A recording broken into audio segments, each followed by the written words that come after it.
Hi there, welcome to Chandoo.org. In this video, I will tell you how to cheat with your data and charts. Of course, I'm not recommending that anyone cheat with their data analysis or presentations, but you often see that especially in newspapers or television or even sometimes in workplace presentations, people get creative with their data analysis and occasionally cheat. So in the video, I will show you 7 methods that are commonly used to cheat when it comes to charts and data analysis and how to avoid them. Although I'm using Excel to demonstrate these techniques, you can pretty much do this kind of cheating in any tools, whether it is Tableau, Power BI, R, or any JavaScript based visualization frameworks.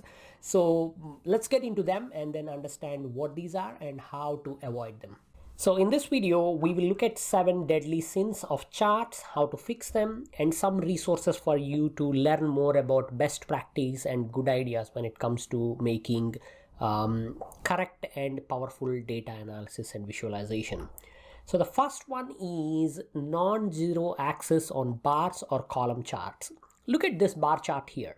What is the impression that you get in terms of the change from 2015 or 16 to 2020? You would be thinking that things have gone up by 3 or 4 times in the last 5 years. This is because whenever we read a bar or a column chart, the impression that we normally derive is dependent on the height or width of the bars or columns. But as soon as you add some labels to the axis, you realize that this is not starting from 0, it starts from 350, an arbitrary point, and then that's why these heights are misleading. So this is one of the biggest and most common ways to cheat people. If you start your bar or column charts from a non-zero axis point, you are essentially cheating others, either intentionally or unknowingly. So how do you avoid this? Very simple. Mind your axis and set it to 0. If you wish to sensationalize the fact that things have gone up from 2015 to 2020, then use a non-bar type of a chart. So you could use a line chart or any other type of a chart where the bars or columns are not used, and then you can set the axis to whatever you want, so that the focus will now be, instead of the height of the columns, it will be just the points and the trend, and that can be from 350 to 750 like here. So second one is correlation versus causation, and this is actually another thing that people really use to convince others that if A happens, then B can potentially happen. And this is a very popular one. Here is fresh lemons from Mexico. How much lemons we import from Mexico in terms of US, and what is the highway fatality. And they've done some study that as you import less lemons from Mexico, the highway fatality across the entire United States goes down, and the R square for this is very high, which means this and that are correlated. But when you present this and then somehow imply that, so let's import less lemons from US, so the Mexico, so that our highway fatalities go down, then you are confusing between correlation and causation. So that's what it is. Whenever you are reading this kind of a chart, you need to take it with a pinch of salt and then be mindful. In fact, there is even more interesting and powerful example of this. Here is something that I saw recently on Twitter, where you could see that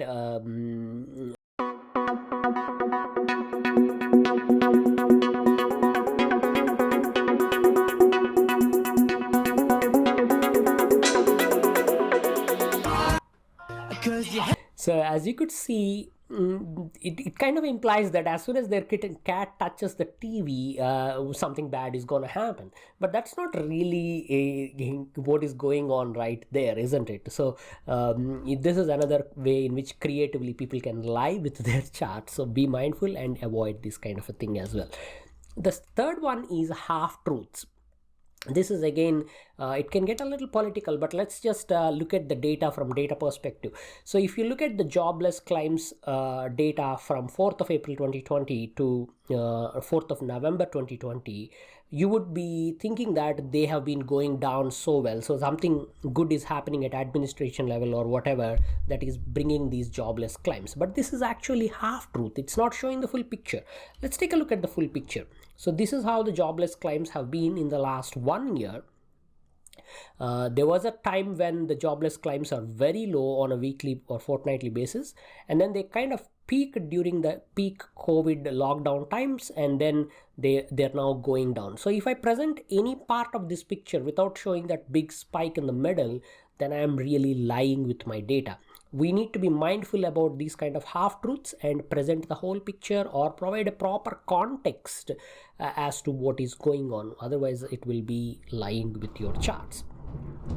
The fourth one is perspective trickery.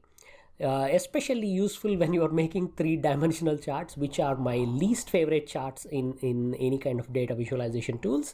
So if you use a three-dimensional pie chart and you present something like this, you would be thinking that the green slice, which is our data compared with these four competitors, you would think that we are the leaders of the industry because our slice looks so much bigger.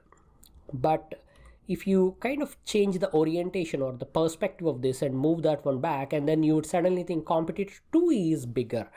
This is because in a three-dimensional graph, what is happening is whatever is in the front of the computer screen or the printout will take up more real estate, more screen space than the ones in the back. So that's why the perspective plays a trick and kind of convinces that something in the front is so much more bigger than what it actually is.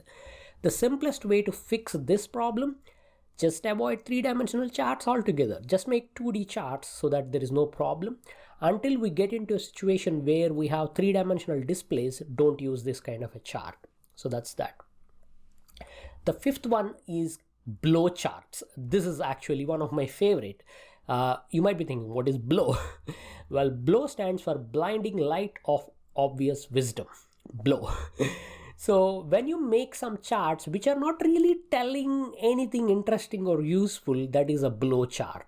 Essentially, you're not lying, but you are wasting everybody's time by presenting something that is fairly obvious. So here we are presenting things that, things are going up. Happy news. Especially in business graphs, anytime things are going up, we consider that to be good news.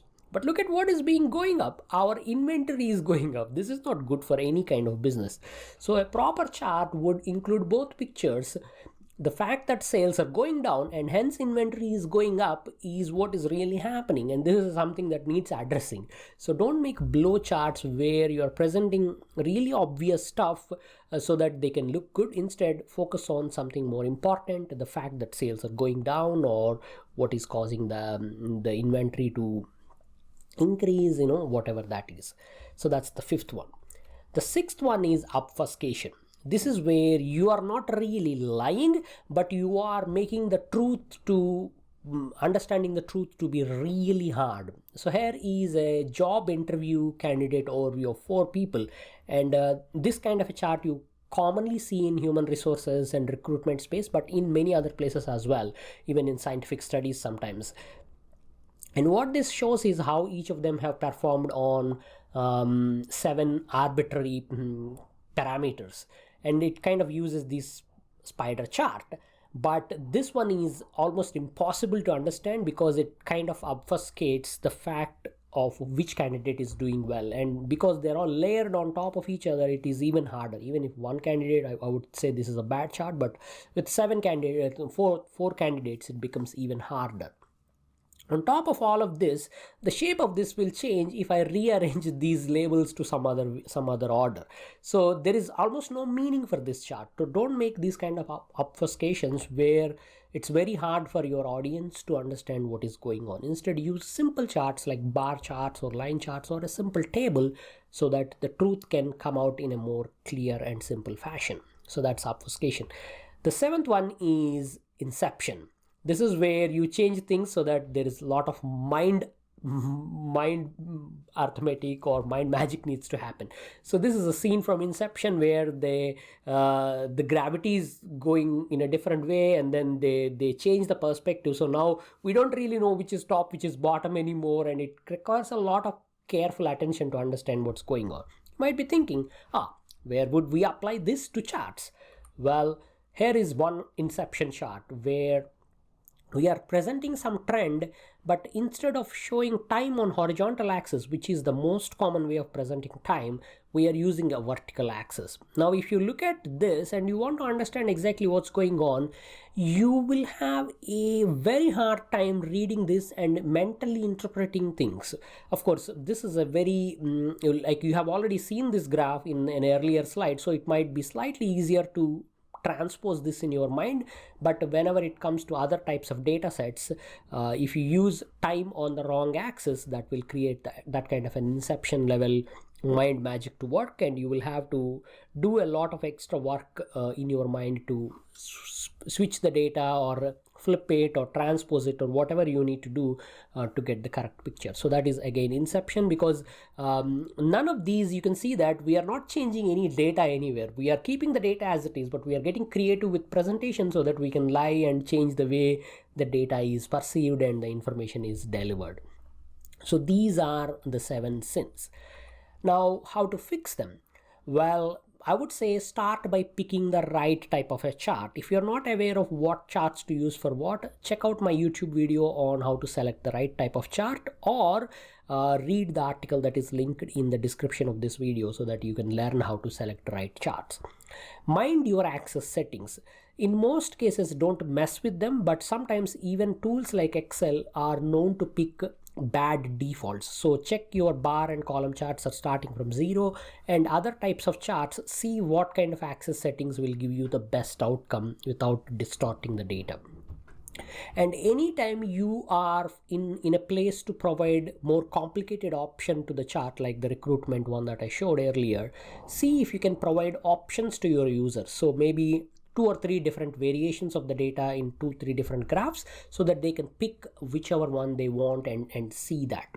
If we go back to the jobless claims, for example, the thing that I would do is I will present the whole trend, but I will also provide some sort of a timeline or a slicer so that we can pick and choose which months we are analyzing the data, so that you can look at trends in a more closer fashion. So that is giving an option. Always provide some context. Tell your audience what is the data set that you have used, what time windows or what kind of filters have been applied, so that people can understand and appreciate the information that you are presenting. And finally, spend some time and learn good data analysis and reporting techniques.